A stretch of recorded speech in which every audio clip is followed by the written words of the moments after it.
Jay Baba, how are you? Good, thank you. Okay, Looking forward to this. okay, very good. Oh, I need to record. Hey, how you doing? You're good, Judy. Recording. Okay, I'm doing fine. The power may. Meher Baba Baba ki ki jai. jai. Avatar Meher Baba ki jai. Should we start with a prayer? Yes. Yes.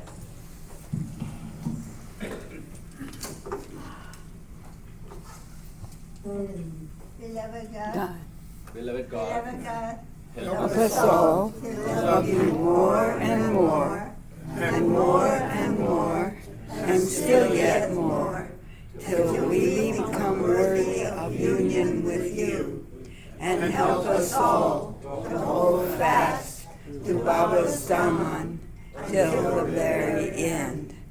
Avatar Meher Baba ki jai. Avatar Meher Baba ki jai.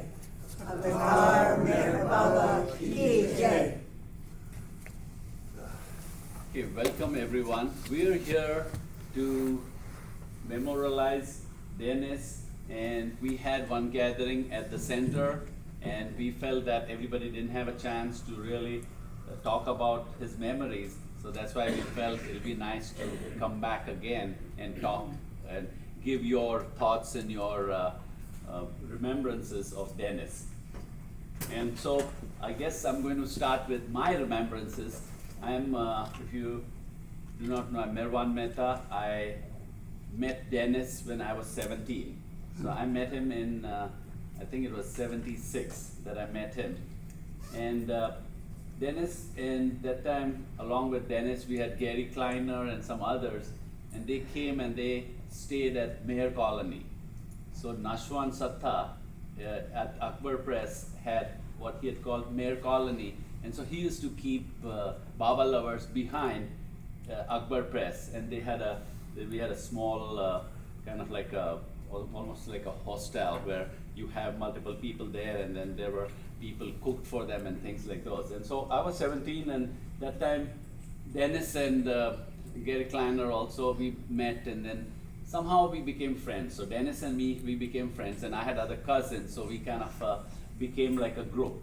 Now, Dennis was maybe that time, I think he was 5 years older than me, so he must be 22, 23 or something like that. And so we were kind of all mischief and all kind of, and he really clicked because we were all running around Ahmednagar doing things and bicycling to Mehrabad and things like those.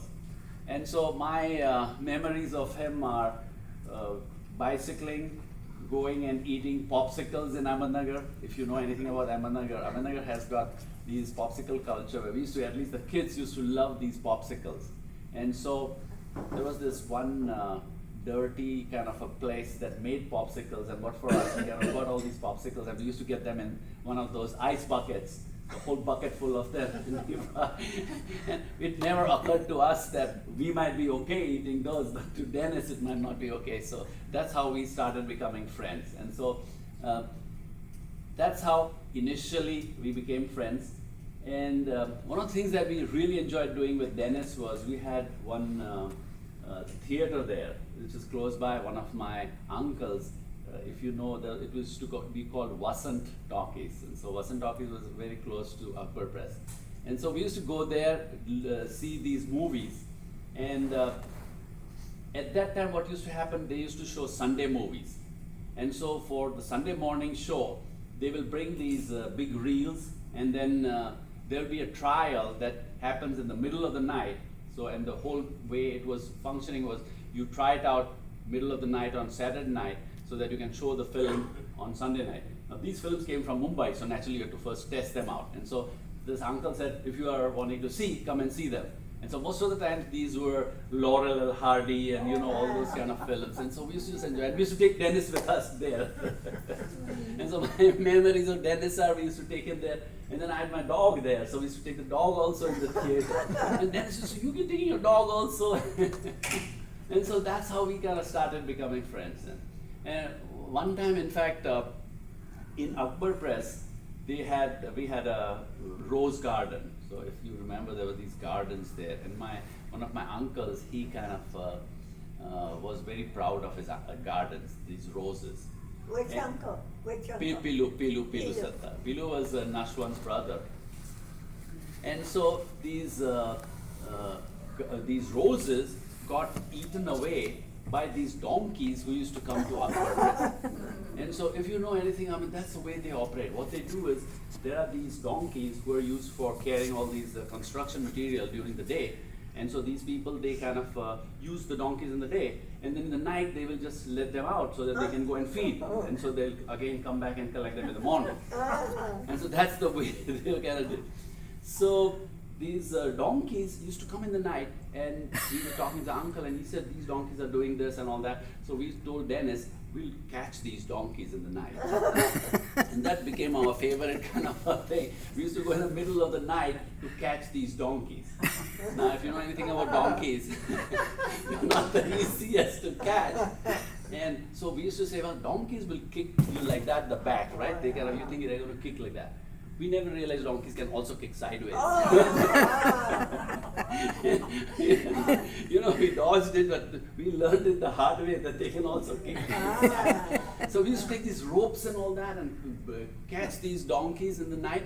And then what we used to do is we used to kind of tie them, and then in the morning, these people would let them out, will come to claim them again. And when they came to claim them again, we'll then warn them that if next time you come, then you'll have to pay a fine, and you kind of, your donkeys ate up our our roses and all that. And so that was kind of one of our favorite activities we did with Dennis. And so that's what we did. And then I guess after that, I went to school in Mumbai, and so I was there during doing my bachelor's degree, and so we kind of lost contact for a while. And so then in '88, we came back to the center. And so we came back to the center, and I was glad to see Dennis was there in '88. And in '88, what had happened was, that's the year we got married, and we were going to get married, and my mother had come and my brother had come.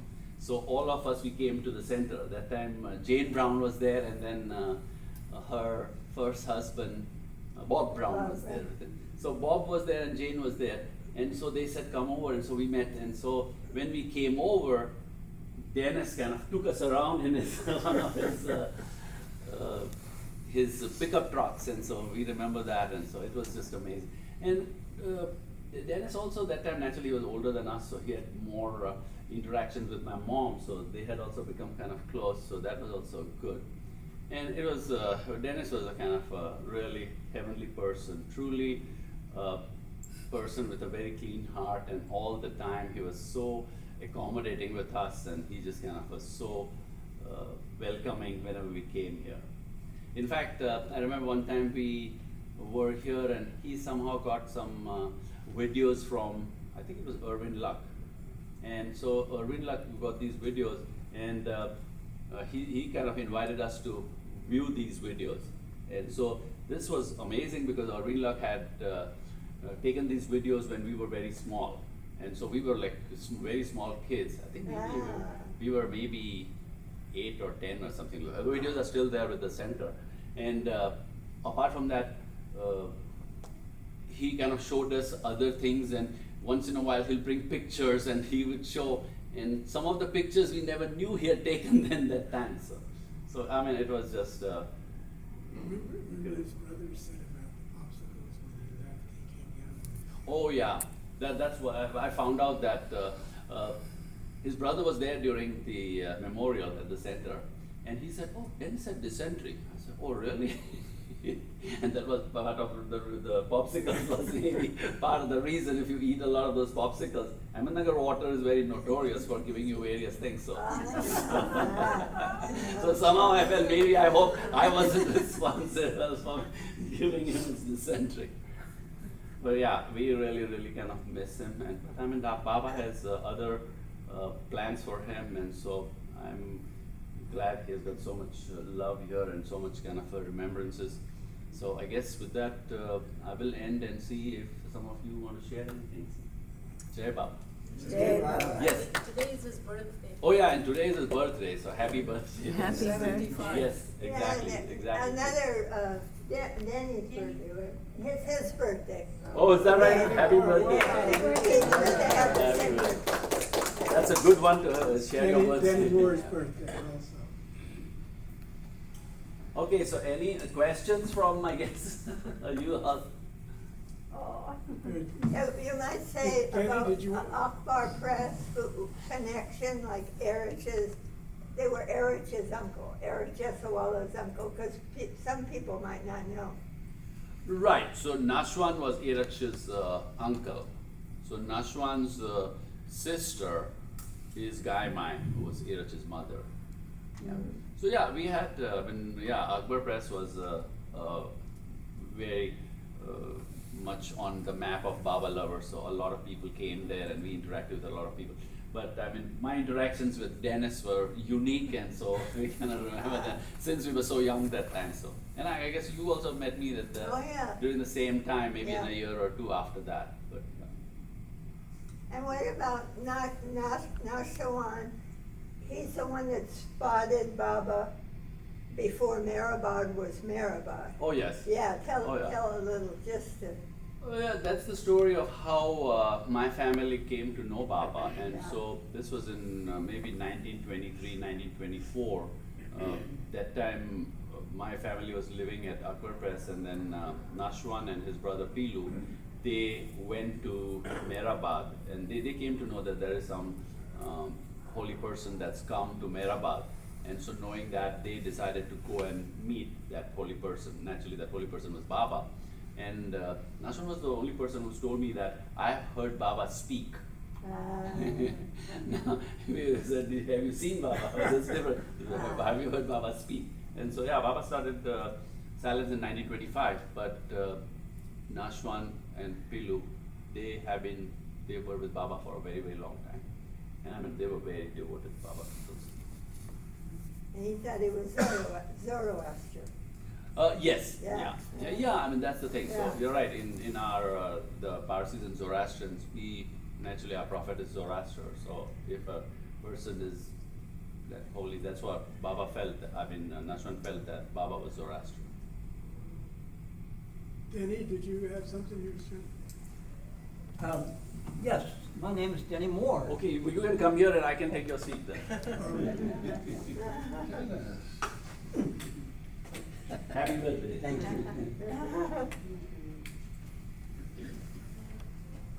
Eddie, let me know if you can see it okay. Turn the back of the mic. We're good? Yep. All right, so my name is Denny, and I grew up in a school in kindergarten where three of us were called Dennis. And so someone, the teacher said, you know, maybe one of you would rather have your name a little different. And I said, well, I'm called Denny around home. And so I got to be Denny for a few years myself.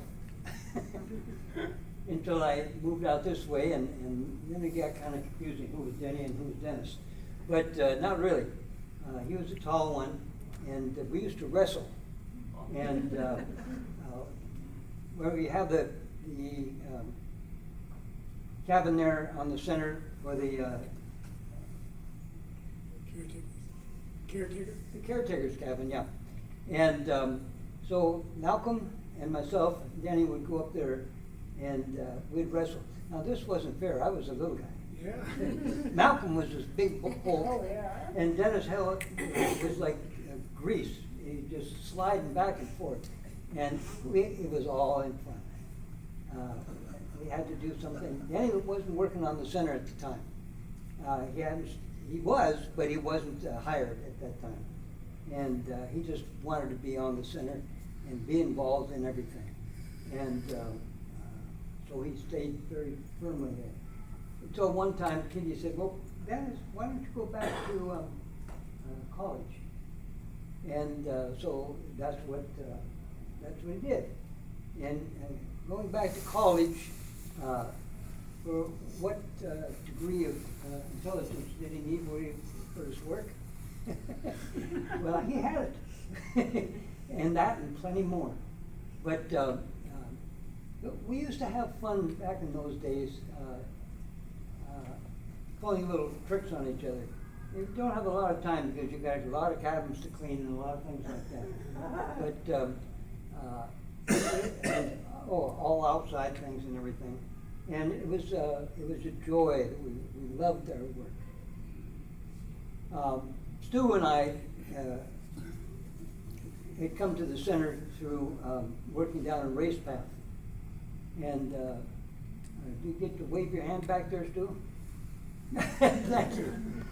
So we used to work down a race path, and what a gift.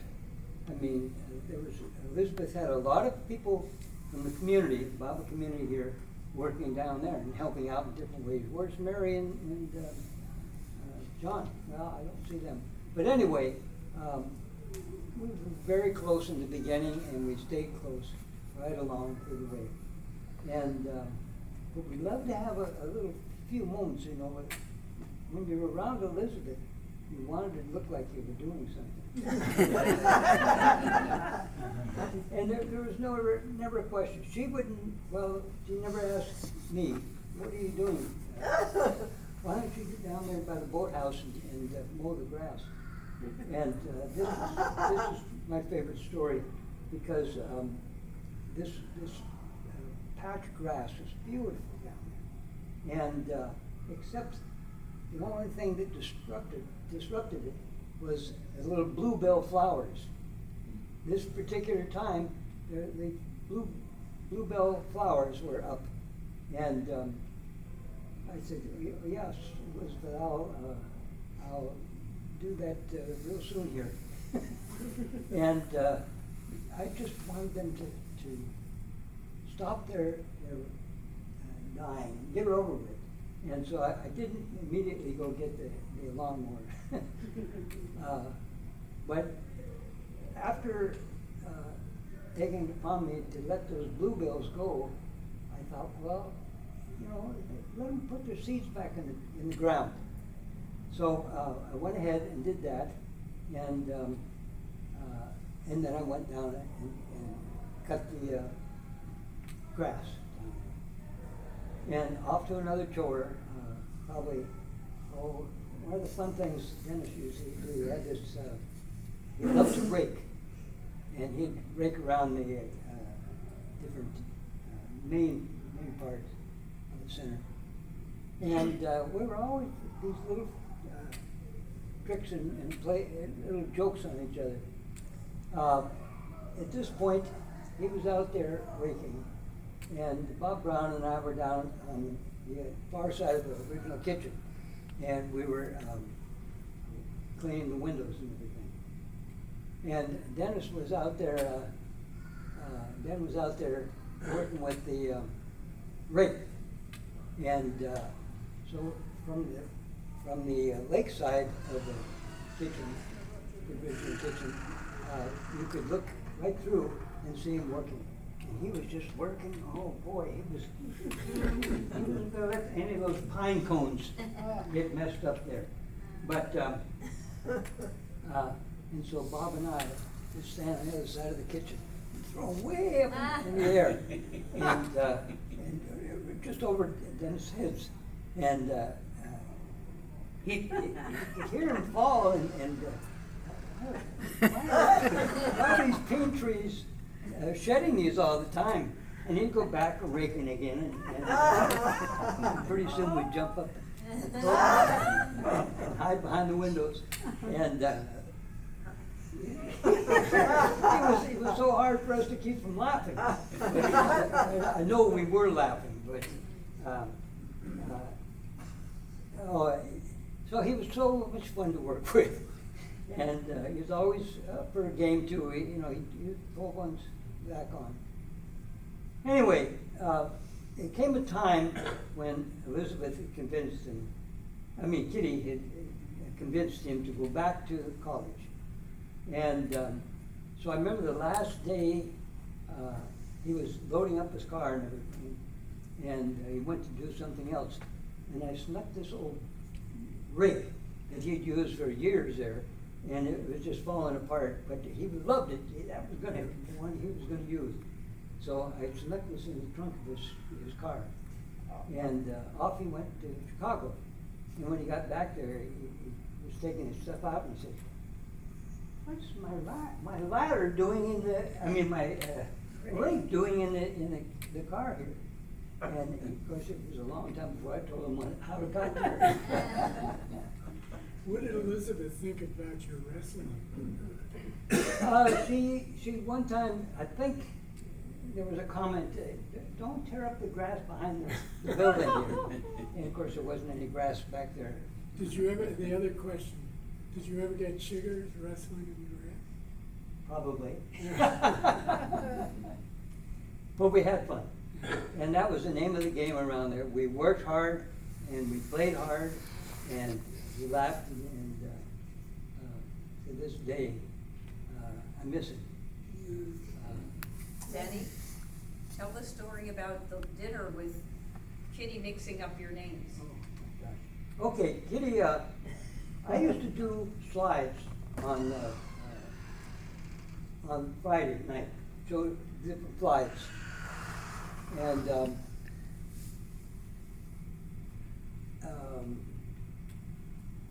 excuse me, I got my tongue tied up here. Kathy, what did you say? The funny story about Kitty inviting Oh, yeah. the yeah. dinner. So, so it came the night that I was supposed to go up there and have dinner with Kitty, and I thought, wow, this is kind of nice, you know. And I got there a little bit late because I was still working, and so I went up and Kitty wasn't. She was in the kitchen getting dinner ready, and Dennis walked on in and she said, "Oh, you brought the films up here. Good. Because after he showed the films, he'd bring them back and put them in place and everything. And so he was in there in the kitchen talking, and the talking went on and on and on. And I was supposed to do something with. Well, I was supposed to have dinner with Kitty. And so I just sat down in the office there and waited for them to get done with whatever they were doing. And finally, Dennis came out and he left.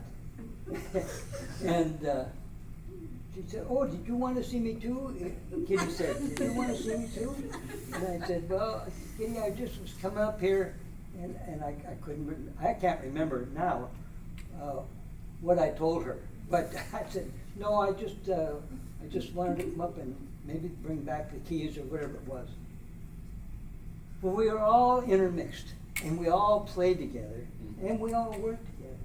Can you imagine the joy?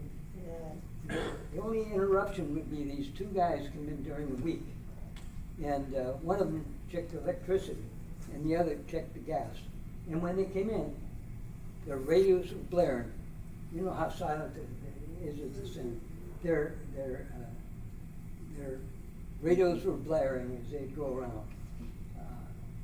So we get a good laugh out of that. You know, here we were supposed to be working hard and have a lot of extra things going on. But I had to laugh every time when they came in.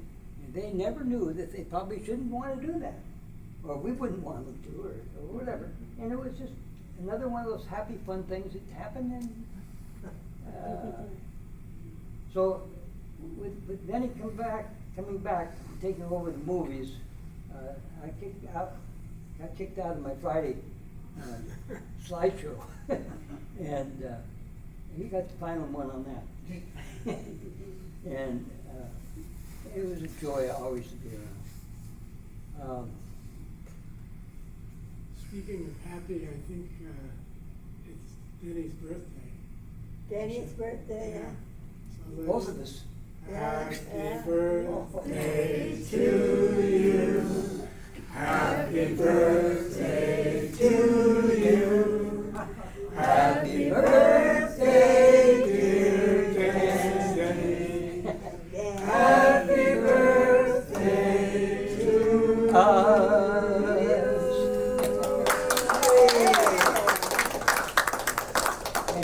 think that's probably,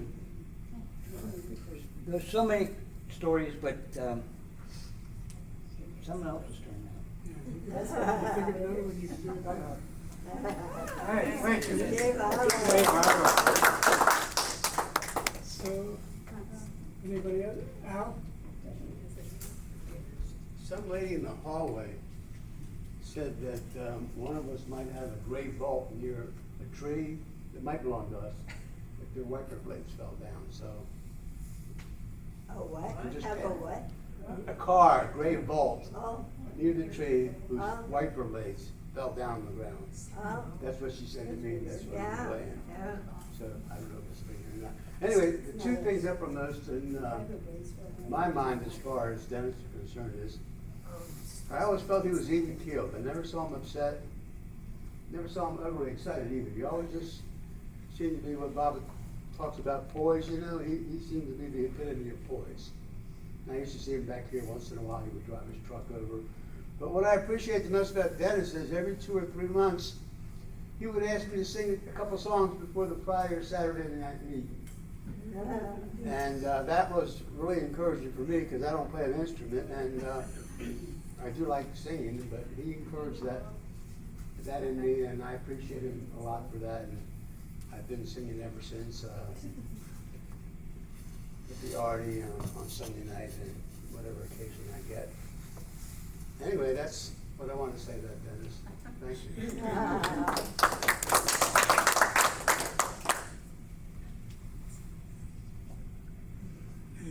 Next. Is there another thing? This right here? No, back here. Step up a little bit. There, good. Yeah, Baba, I knew Dennis. I met Dennis back in Berkeley. And he used to sell Baba photos. And I saw this photo. I didn't even have I had the Don't Worry Be Happy card, but I wanted that ancient one picture. It was this big. And it was beyond my budget at that time, probably this time too. But so anyway, I had my eye on it. And I thought, oh, I'm just going to have to get it, no matter. So I went to him and he said, oh, I just sold it to someone. And, you know, I was disappointed, but no, he hadn't sold it. He gave it to me as a present. So that was Dennis big-hearted. And we used to go see a Chinese herbalist, this incredible herbalist, and he was not without expense, James Yat Wong. And I didn't have an automobile in Berkeley, and so I'd ride, he'd give me a ride. I kind of had like a truck, and we'd sing all the way down and all the way back. And he told me recently, he revealed that he had bought a whole lot of these Chinese, they were bottles of made-up Chinese herbs. They were powerful, believe me. And he bought a whole bunch because he was going to take a trip to India. He was going, and he was going to take these with him to keep him healthy. Well, there was no refrigeration, so he says that, needless to say, they were kind of exploding. And, you know. So anyway, and I have to say, Dennis served so faithfully, picking up the garbage at the center, and so into arranging the films and the musicians that people want to share. But I have to say I saw his fire. Maybe I was privileged, who knows. I would do this thing, I do it very seldom, but I had asked Mara one time in India if I could do a dance. She says 3 minutes. So I found a song, and it's so beautiful. It's on one of Pete Townsend's albums, and it's worth hearing. It's called Mayhair. And a man from New Zealand wrote it. So I had my 3 minutes and 40 seconds. Well, it was Baba's birthday, and they had the canvas spread over the very uneven ground behind Mandalay Hall, and then the music came on, and I start to move. It's 3 minutes, only 3 minutes and 40 seconds. And it was like I was on the wrong planet. I felt like I was hardly moving. And 3 minutes and 40 seconds was like eternity. But anyway, I kept moving somehow. And sometime after, like years after, back in Los Angeles where I was living, I was saying, you know, I was trying to do this dance for Mara. It was Baba's birthday, and I could hardly move. It was, because on other planets, like if you're on Jupiter or Mars, you have a different gravitational pull. And so anyway, what happened was, oh no, this woman had been there at the time, a Baba lover, and she says, you trouble dancing? She says, that was the most beautiful dance I've ever seen you do. Okay, so it's interesting, because I thought, wow, Baba, it's like our lives. Would they say that term, the dance of life?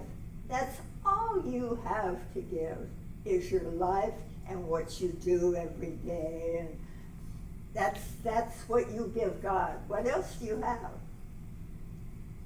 So anyway, I've done this dance.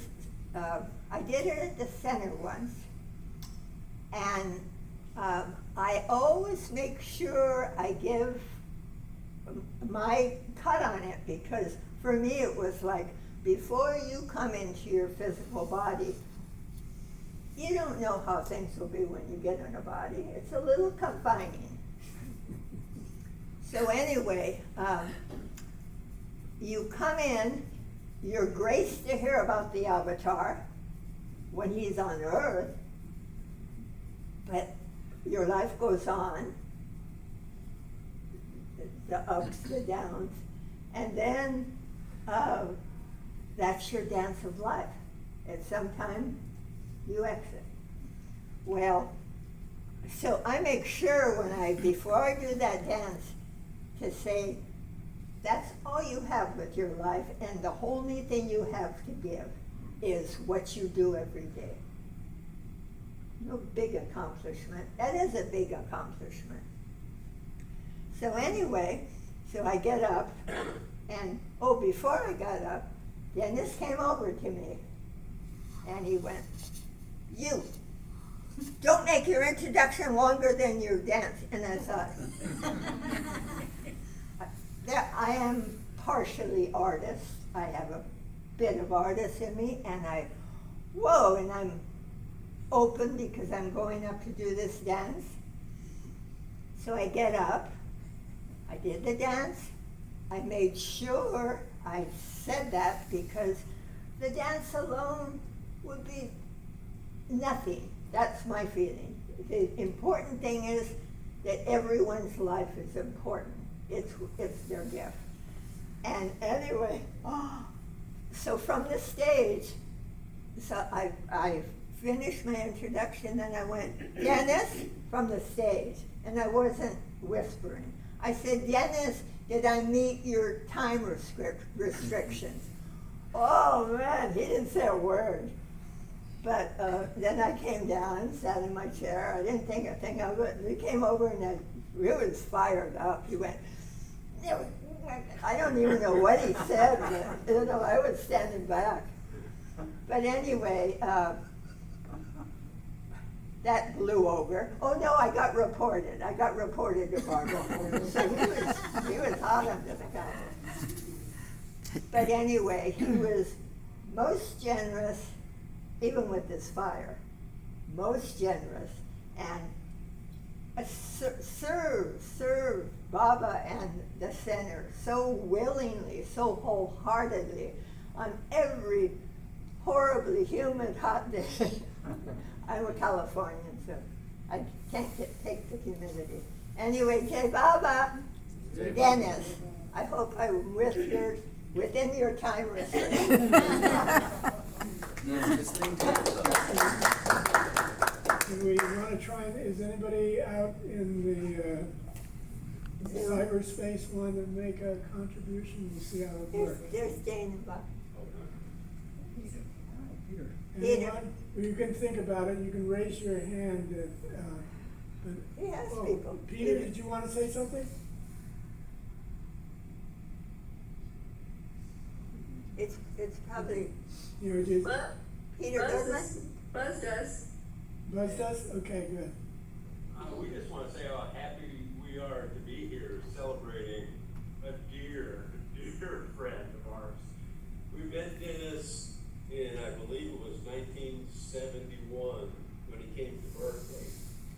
And we just became fast friends. And of course, we saw him once a week at the Bible meeting down on Channing, weekly. So we saw a lot of him. Jim used to meet him, took good care of him. And we were just joking a little bit earlier, in '76, when Dennis went to India, we took him to the airport in San Francisco. And when we picked him up, and this is nothing on you, Marwan, No, thank when we you. picked him up, we didn't even recognize him because he was so skinny. So Sarah took it on herself to fatten him up a little bit.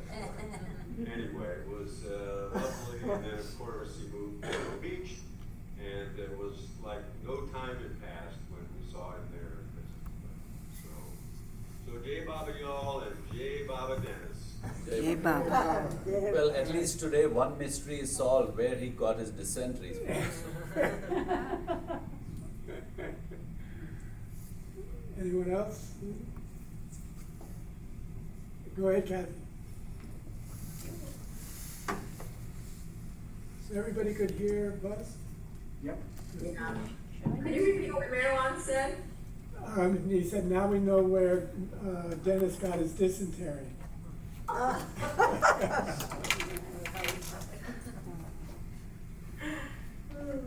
So I, You want me to hold that for you? this is great, thanks. Just such an honor to be talking about Dennis and how special he was, and his dedication, as we all know, was so phenomenal over so many years. I really was so appreciative of how he would very specifically know, October 7th, that was the day Baba, stopped using the board and started using hand gestures. He would be very aware of every single date and appropriately pick films. And so we learned about Baba's life through Dennis's very specific attention to those important details. I do appreciate, like Al said, that he invited those of us who like to sing to have time to share, and also every Christmas he would ask me to, you remember all those Christmas concerts, do Christmas programs, and we really appreciated all of those aspects, and I appreciated how he championed Tom and would ask Tom to share his stories about being with Mayor Baba.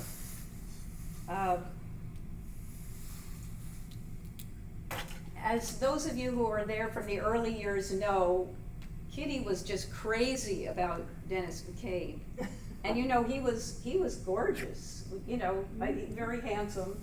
And Kitty just loved, she just loved Dennis McCabe. And so that just reminds me that there's a funny story many of you know that I love to share. After Hugo came through in September of 1989, this is what happened. In the afternoon, Kitty and I drove into the center to see Hurricane Hugo damages. I drove slowly while Kitty took it all in, the downed trees, the cut up branches here and there. We agreed it was lucky the center didn't sustain more damage. We came upon Malcolm and Dennis cutting trees. Dennis had just lifted a huge log on its end to tip it over into the truck. And Kitty told him with a twinkle, "You must be Paul Bunyan." Dennis pointed to Malcolm, who's larger, and joked that he Malcolm was Paul Bunyan. She loved it, and she instantly called out, "Yes, Malcolm, you are Big Bunyan, and Dennis, you are Little Bunyan."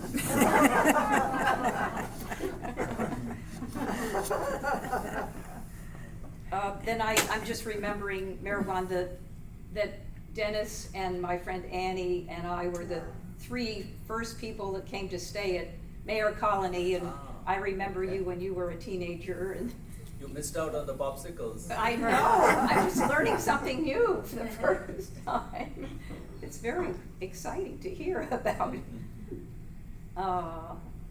Dennis and Annie and I were so lucky because Nashwan Mama, Guy Mai's brother, once we settled in, would come every single evening and he would tell us story after story about being with Meher Baba. Oh my God. Anyway, that's a whole nother wonderful, but yeah, and I remember, one thing I remember, which is not that Dennis oriented, but I remember, I think it was Nashwan Mama's birthday. In India, I found out from you that when it was somebody's birthday, you garland, how does that work again? It's usually, instead of giving gifts, the parents garland the one who has the birthday. The one who has Yeah. birthday, so that was wonderful to see that happen. What they do is you'll have like all those nice pictures on the floor, and then we'll garland, and then you put some rice and kind of bless that person. Bless the And, person. Yeah, when we was, especially when you're a kid. Yeah, I remember, I think you were doing that for Nashwan Mama on his birthday. A beautiful story that Jamie Newell told at one of the arties, that Dennis would go buy dog biscuits, put them underneath Baba's chair in the lagoon cabin, and get them all blessed. And then he would go and take them to the local shelters, and he would give treats to all the rescue animals in the shelters. And that was very touching. And that also he would coach kids, not just the youth Sahabas. You were talking about, he was your, right? Yes, yeah. Dennis was my basketball coach for many youth Sahabas that I attended. And he would get up early every day and sweep the court, and he would handle all the logistics of organizing these teams to play. And some of those days, especially in June and July, are particularly hot and humid, and we would all plead to Dennis, maybe we could play a little bit later in the evening, or why don't we take a water break for a couple hours and just relax. And he would always encourage us to keep playing and stay out there in the sun with him. So it was he had a great drive and spirit to kind of make this community and have us all enjoy together. That is Ryan met Rookie and Marwan's Yeah. son. Ryan, the son of Rookie and Marwan. Another story, many of you know the Bruce Felkner story. Do you know that story? So Bruce Felkner arrives for his first day at the center, and he and Dennis get talking, and "Where are you from?" says Dennis. "I'm from Illinois." "Where are you from?" "Chicago area." "Oh, I am too," says Dennis. And it turns out they were actually from the very same town. Do you remember the name of the town? Deerfield. What was Deerfield? They were Deerfield. both from Deerfield.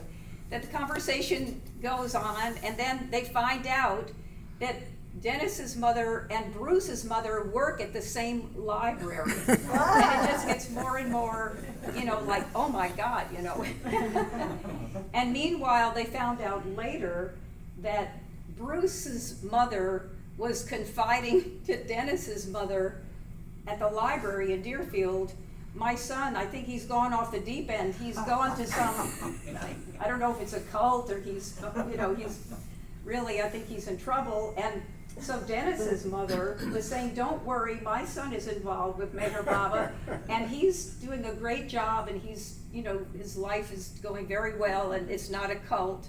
So that was, while Dennis and Denny were talking and getting to know each other, back at the library in Deerfield, the mothers were talking to each other. So, and I would just love to say also, I wanted to thank Drew for carrying on, and we all were so appreciative of Dennis and what he did, and it's just such a beautiful gift for all of us who love the meetings to have somebody so dedicated to carry on.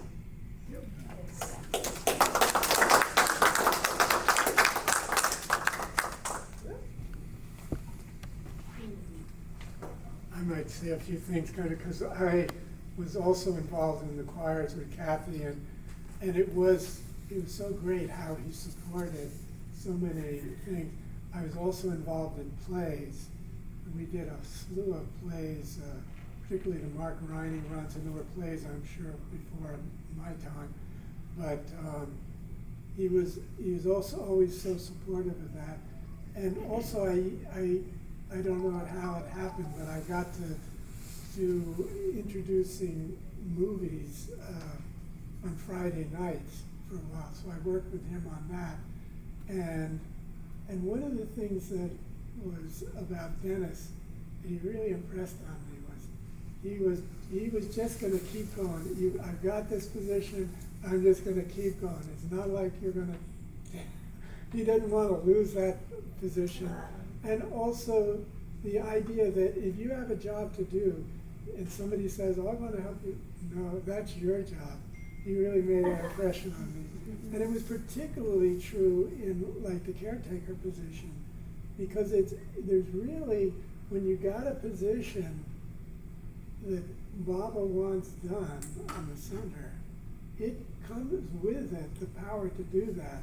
And somebody else coming in, like even if, say, it's doing a meeting, like a discourse meeting, and it's your night to do it, it's your night to do it.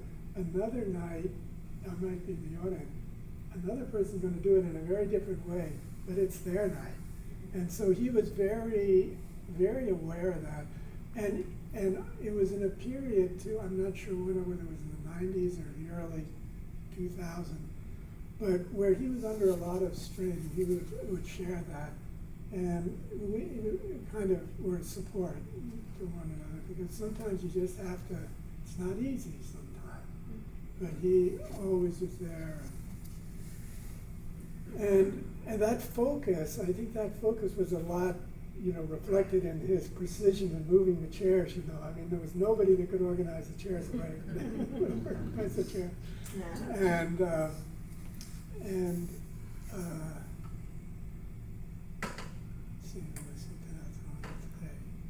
I remember seeing him one time. My brother was part of this health club, workout place down by this high school in Myrtle Beach, and I went down there one day, and there was Dennis shooting 3-pointers just by himself in there, and so that was the only experience I had of that. But he got that nickname for doing that, and then the last thing was something Rosalie said, which I observed.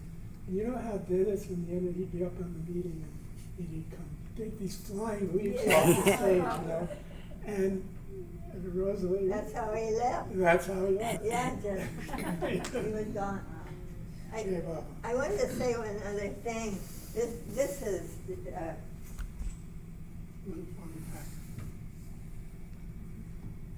Dennis was a Leo.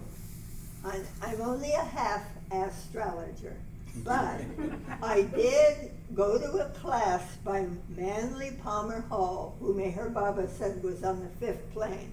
So he knew a bit. And he said the sign of Leo, I said Ryan too, sign of Leo rules the heart. And the color for them is purple. It's that royal color, not because it's hoity-toity or look at me. No, it's because it's a sign of service. Because the best ruler is the best servant of the people. And I feel Dennis, he had that. He picked up the garbage. He just was into it. He'd get all that garbage. And then he'd get all that, his creativity the films, and he was so excited, and the musicians, and I mean, he was like very busy creatively. And it's a creative fire sign. Elizabeth Patterson was a Leo, and she had carte blanche. Bubba let her do whatever she wanted because she only wanted to do what he wanted. Yeah. Another Leo, Dixon, another one. It's a sign of the heart. Jai Baba. Anyone else in Cyberland there?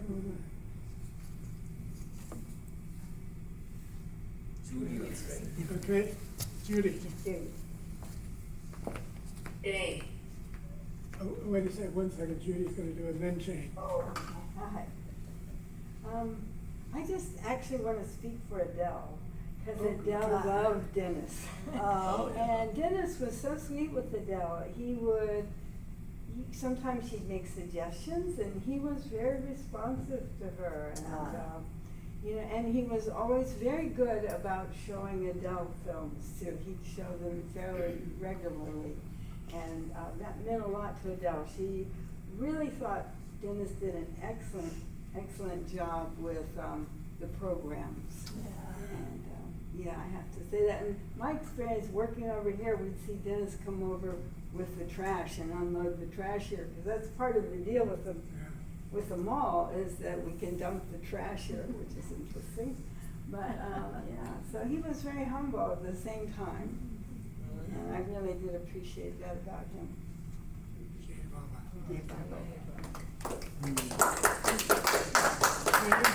Jane, did you want to contribute?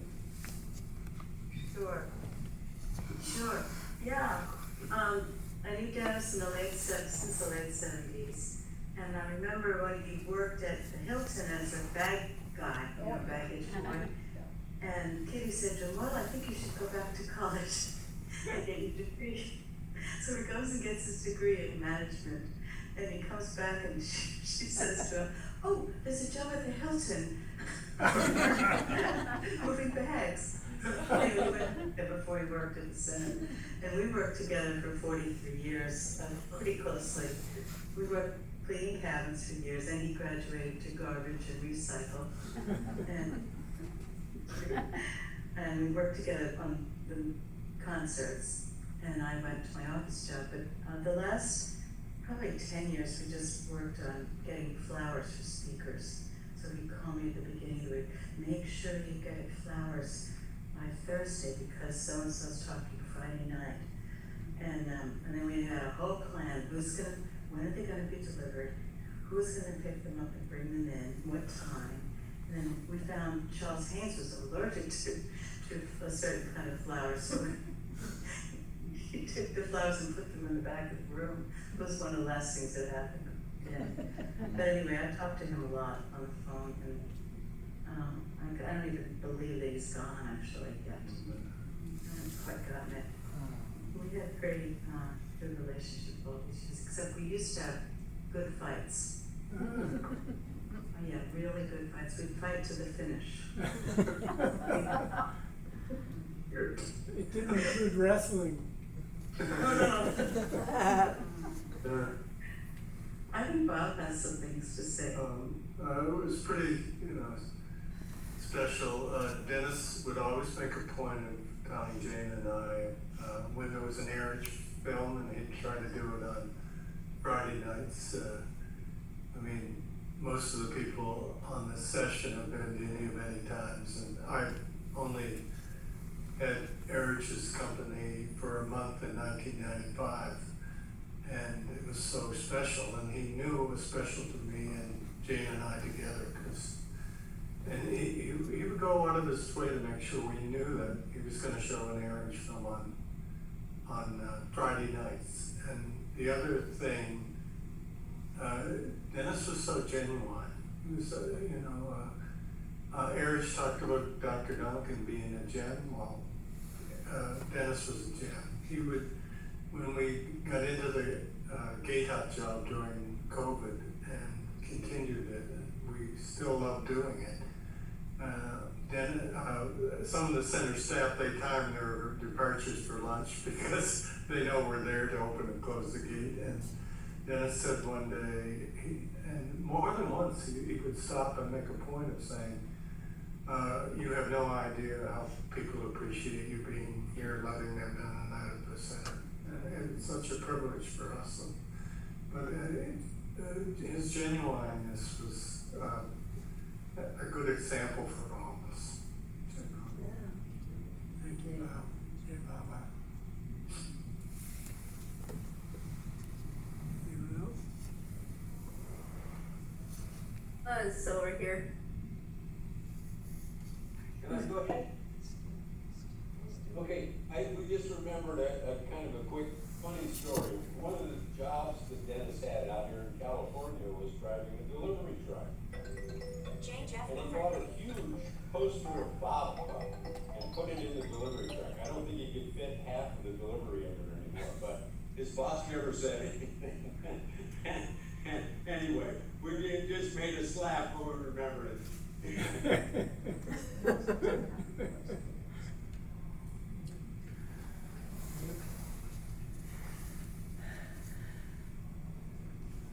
Oh, and also, I was gonna say that,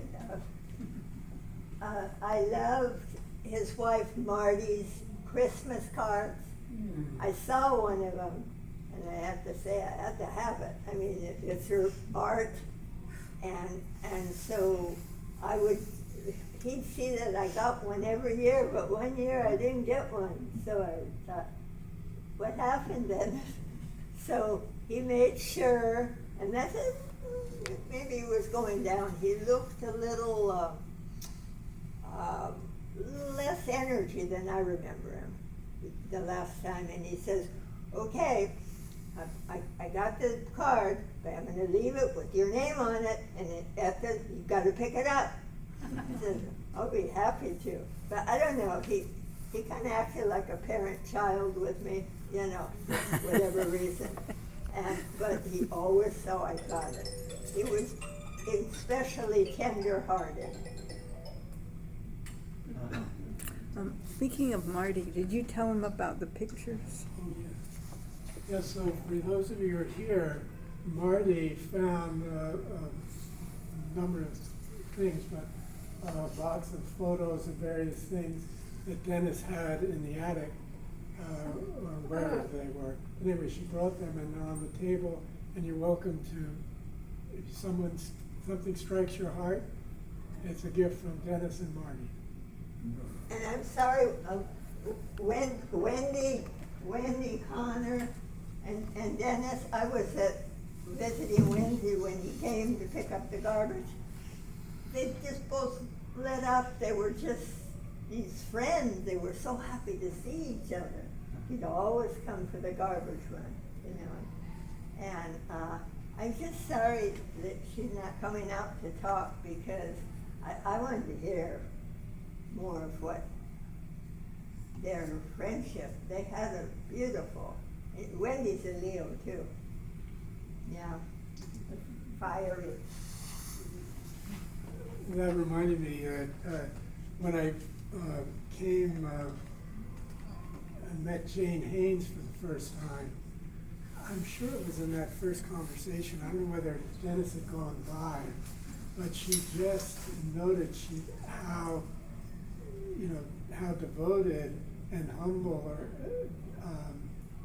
Dennis was in terms of every day doing that garbage, and then also doing that. It was a great juxtaposition of that simple service and then really good. And I have to say, I enjoyed doing so many of the plays, but it was thanks to Dennis that when Mark Riney wrote Tolkien Mile a Minute, which was all of Tolkien summarized in an hour play, so beautifully, and around the context of Monty reading it out to Baba. And Mark had somebody in mind to do the play Baba, and it didn't work out. And he's talking to Dennis, what can I do? And he said, John, he hadn't looked at all. But anyway, I got to do it. I got to learn the gestures of Wendy, and it was a monumental experience. Thanks to Dennis. And the other thing, I don't remember the other one. I'm trying to think what was the one about the music of the seventh shadow. Anyway, in that play, we totally redesigned. Mark asked to have a theater in the round. Right. So they made tiered seats all the way around. I mean, it was a big construction project. And I don't remember exactly his attitude towards it, but I'm sure it was a stretch. Wow.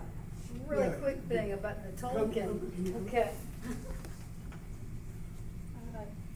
The Tolkien connection. Dennis used to tease Marty and me and say that we were hobbits together in our last life. For obvious reasons, we're both about the same height. So he used to get a kick out of teasing us and calling us the hobbits.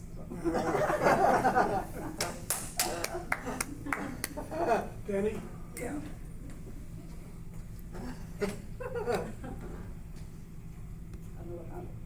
It's hard not to keep wanting to get up, but Dennis had a gift, and he took time with all the people that would come into the center, staying in the cabin and check to make sure.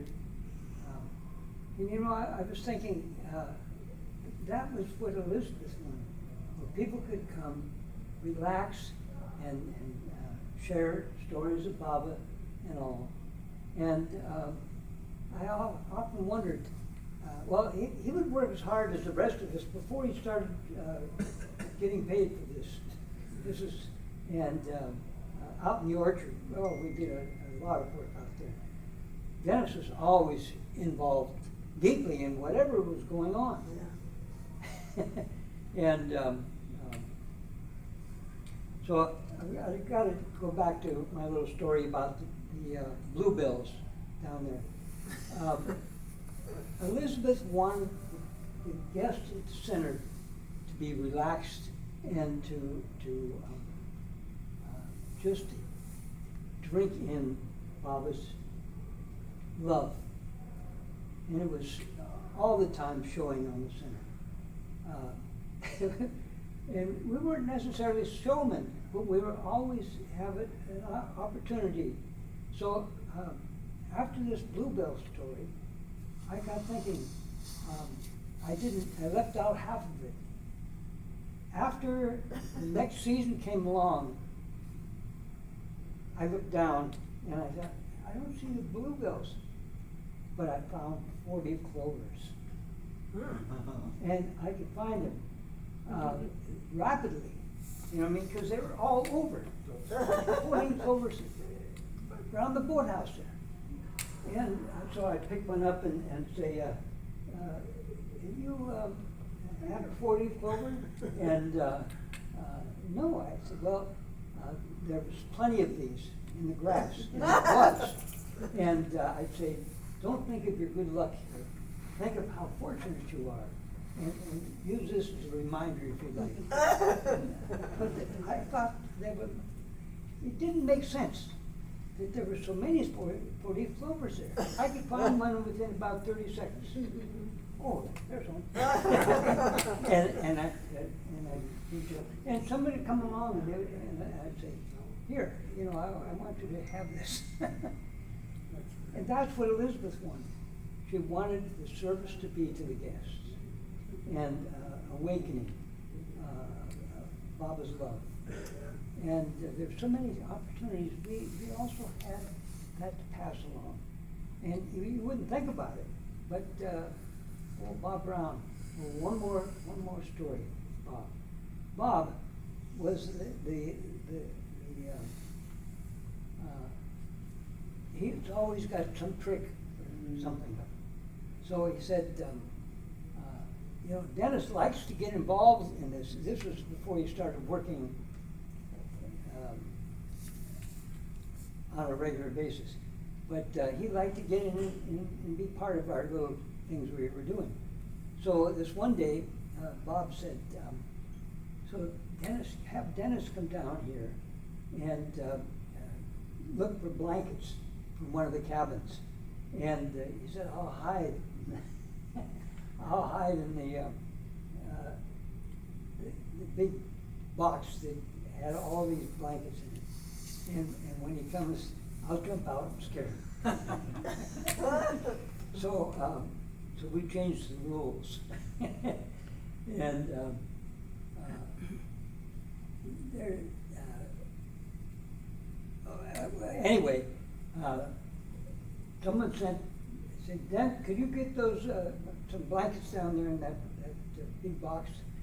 And he said, yeah, I'll go on it. Well, he was in on it. So when he went down there, Bob Brown was ready to jump out, but the whole trunk was locked. And when I can only tell you part of this, but when he went to open up, he couldn't. Bob couldn't open the lid and jump out at him. and since Bob was pulling a lot of jokes on people too, we decided that leave the lock on there. and hey, let me out of here! He realized it was being this one was being played on him. Bob is so good to play these jokes. But then too, he was all. He said, "I'll go down and pretend like he's getting the blanket." Anyway, more stories.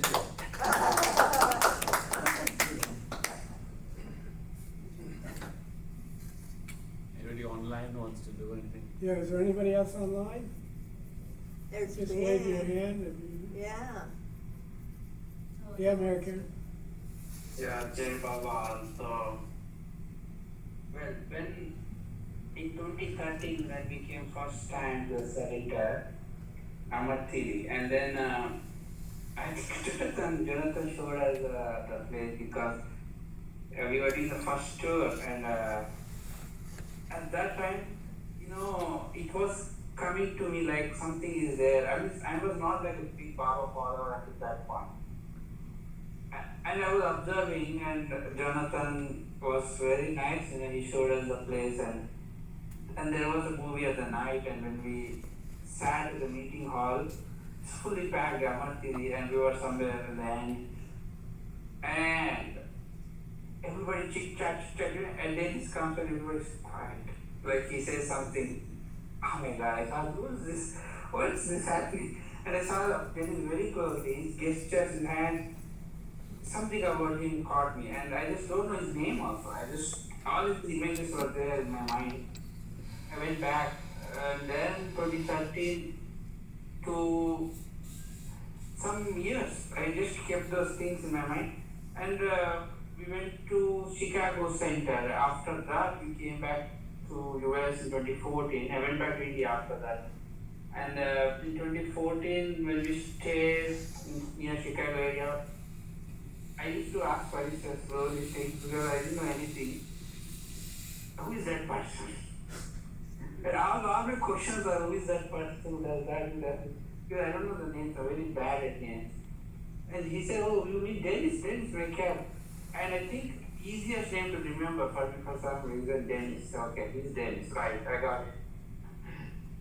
But I kept thinking, you know, he's so good at his art. You see how he plays movies and connections. You know, my foolish mind used to think, oh, this person will earn $200 if he works in IT.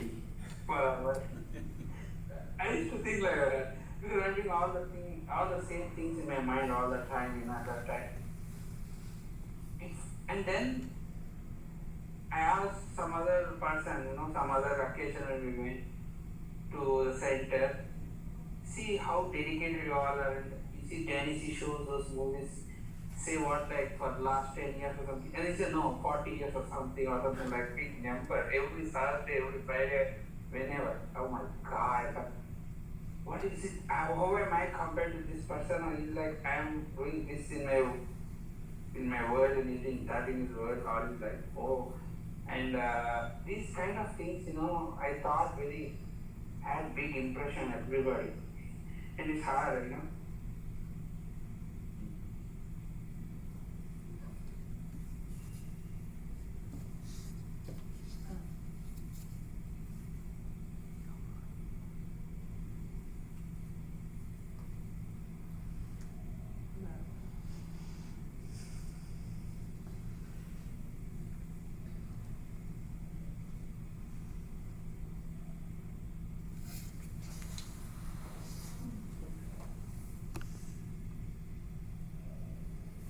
So just say, I feel like privileged. One other time when I went, he talked to me at length. He asked how is your cabin and all those. I told what I did. One time I met a mask kind of person. And amazing, he could connect with me in whatever I'm saying, and he could just go away and do stuff. And I was thinking, see, it was there this idea that people are just living Baba for everybody's mastered something in their life so well, at the center especially. I feel even my dad, or even at India, you see facets of human life, but still somewhere there is Baba everywhere in this. So I just was happy. Sometimes I'm sad. Now you see, he must have left directly in between words now. Happy to be with Baba. I feel like that now. Hey, thanks. Thank you, Mayor. Jai Baba. Jai Baba. Jai Baba. Do you know who is doing who is doing his work now at the center? Who is taking Drew, she was just here. She used to do the movies, and also I think Drew and Gabe are working together. I was reminded too how much effort Dennis kept a record. He had this long notebook of every movie and when he'd shown it, and he put so much thought into that and not to duplicating. And like Kathy said, one that was appropriate to the events in Baba's life at the time. And, interacting with the Sufis to get access to things. It was a big job that he did. I think he went to Hammerport. Yeah. With Annie, yeah. Jonathan, Gabriella has her hand up. Okay, Gabriella. Hey Baba, thanks. It's really good to be here. Good to see everybody, all the beautiful faces here. So I don't have a lot. I just want to share that somewhere along the line, Dennis started to call me whenever I'd come to the center. He'd call me a week before, and he'd say, Friday night, it was Friday night, would you like to sing for the movie, before the movie?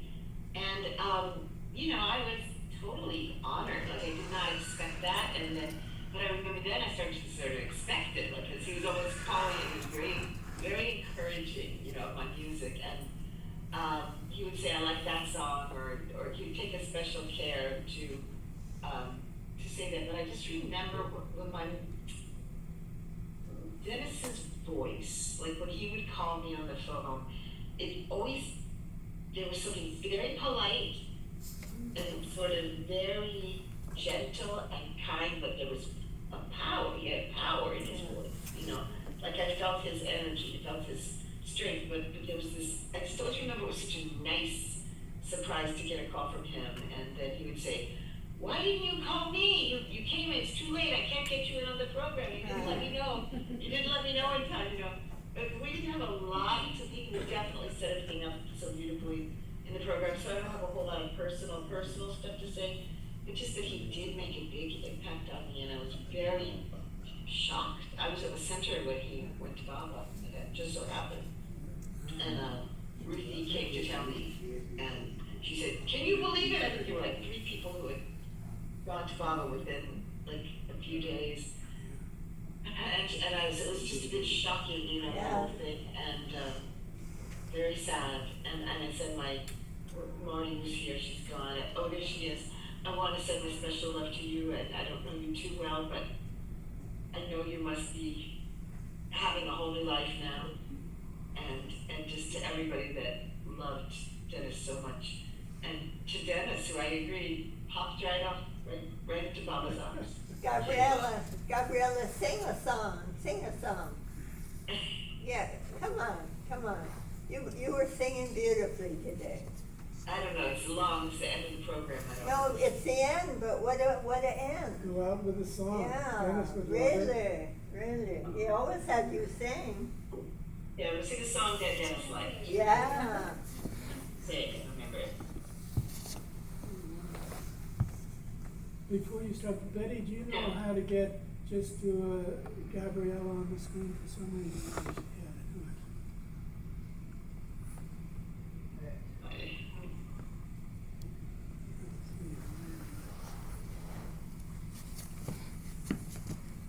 Yeah, do it. That do it?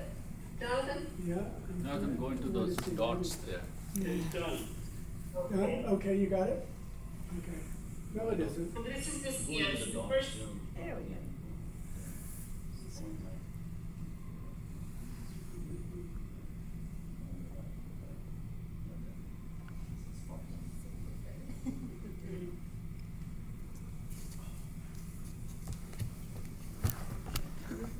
No. Well, I guess we'll go. At least you're there. Okay, good. Okay, I'm here. Sorry, I didn't have it. It was muted. Can you hear me? Yeah. Are you on original sound? I just put it on. Okay, thanks. Blessed Father, full of grace, now you show me your full face. Blessed Baba, full of grace, now you show me your full face. Friendship now you bring to me in the branch of every tree, in the winter's whisperings, in the summer hollows. Such honors you give to me, quenching all my sorrows. Such a rest you give to me, quenching all my sorrows and blending my tomorrows into yesterday and now.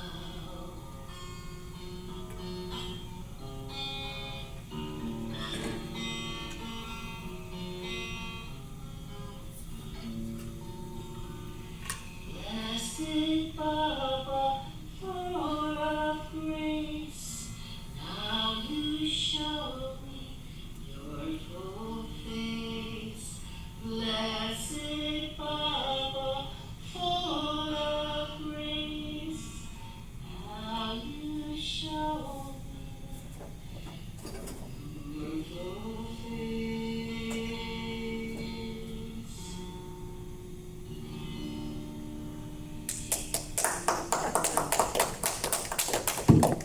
Beautiful. Beautiful, Gabriella. Thank you. Baba. Beautiful. Wow. Anyone else out there in Cyberland? Well, thank everybody for coming. I This just is want great. to, yeah, let's do, I just have one thing that just came to me when you were saying that the day before, the night before Dennis's memorial, now I don't have dreams like this, but that night, I can't remember the exact context, but all of a sudden, I see someone that looks like Dennis, but it's not Dennis. And then I realized it's Dennis's brother. And then there was something that I did with him or something. And then the next day, I'm at the memorial, and I don't have my glasses, so I see Dennis's brother up there, but it was only later at the tea when I looked at it, I said, so a dream last night. And so it was kind of a connection with Dennis that, Well, thank you all for coming, and in fact, one more story. Rukhsana's dad, that time had visited us in Chicago in 1990. And so that time, Dennis and actually Jane Brown and Bob Brown, we called them and he wanted to come to the center. Now, if you know Rukhsana's dad, he used to run Sarosh Canteen in Ahmednagar. And so when he came, a lot of, Godrej, so a lot of people knew, and Jane Brown and Dennis, and they all knew Godrej. So we were talking to them and they said, go ahead and send Godrej over to Myrtle Beach at the center. And that time we were not ready. I mean, we were working, and so we were not ready to come. So we said, okay, we'll put you on the plane and send you to Myrtle Beach. So we told Godrej, you want to go to Myrtle Beach? He said, yeah, sure. And then he says, but I cannot go there without anything, so I'm going to take some syrup to make lime Ricky. So in our house, he makes this sugar syrup, and then we fill it in these 2 jugs. There's old milk jugs, the used milk jugs. We put the crabs and we put the tape on that, and then holding these 2 jugs, we put him on the plane. Literally, he took those. You can imagine what happened. He took those 2 jugs and he went onto the airplane, and he came here, and Jane and Bob Brown and then Dennis, and they kind of went and brought him here. Now the good thing was, what they made him do that time was they made him give a talk. And Godrej had never given a talk to anybody. And so we still have the talk. And that's the first time we found out how Baba had played a role in how he started Sarosh Canteen. And so in the talk, he kind of describes all that, how it happened and how it transpired and how Baba played a role, and now that's the canteen, and then it is kind of, and we still have that talk. And when I sent it to you, you kind of made it into a digital copy and sent it back to me. I did. Yeah. Maybe I can send it if you're interested. But still, that's the story there. But thank you all for coming, and we really hope Dennis is with Baba. And the thing about this whole thing is, we are left here wondering what happens, but I'm sure Dennis is much happier, much closer to Baba. So, Jai Baba. Reminder again, on the back table, there may be some pictures of what the Dennis had that he wants to share with anyone who wants. And there are lots of snacks also, so help yourself to those. And please take them home also if you're so. Thanks, Gabriella. That was so. Yes, Gabriella. Thanks for all in the chat. Perfect.